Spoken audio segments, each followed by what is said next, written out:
సమావేశంకి ముఖ్యంగా ఏదైతే లంబాడా సంబంధించిన నాయకులు ఆదివాసీ తెగలకు సంబంధించిన సోయం బాబురావు గారు మాజీ ఎంపీ, అలాగే తెల్ల వెంకట్రావు గారు మా ఎమ్మెల్యే గారికి మరి వాళ్ళు చేస్తున్నటువంటి ఆరోపణలపైన మా ఆదివాసీ ప్రజాప్రతినిధులపైన బెదిరింపులు చేస్తూ ఉన్నారు.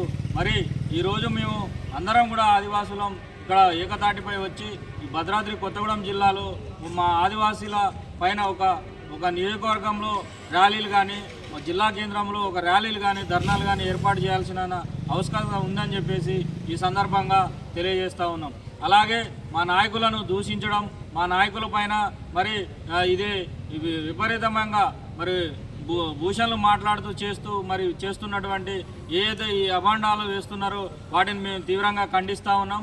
మరి సుప్రీంకోర్టులో మా యొక్క ఎమ్మెల్యే కానీ మాజీ ఎంపీ గారు కానీ కేసు వేయడం జరిగింది.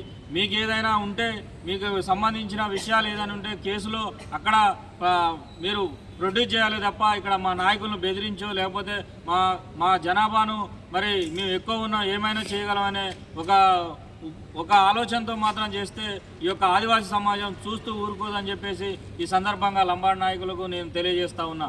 అట్లాగే ఈ కొత్తగూడెంలో మరి త్వరలో పెద్ద ర్యాలీని తీయడానికి కూడా ఈ యొక్క ఆదివాసీ అన్ని సంఘాల ఆధ్వర్యంలో కొత్తగూడెం జిల్లా కేంద్రంలో పెద్ద ర్యాలీ చేయడానికి మా ఈ సంఘాలన్నీ కూడా మద్దతుగా ఈరోజు రావడం జరిగింది. త్వరలో మరి ఏదైతే ఉందో మీరు చేస్తున్నటువంటి ఈ యొక్క మాటలు కానీ మరి మీరు చేస్తున్నటువంటి మా ఆదివాసీ నాయకుల బెదిరింపులు కానీ మానుకోవాలని చెప్పేసి ఈ సందర్భంగా నేను హెచ్చరిక జారీ చేస్తున్నా.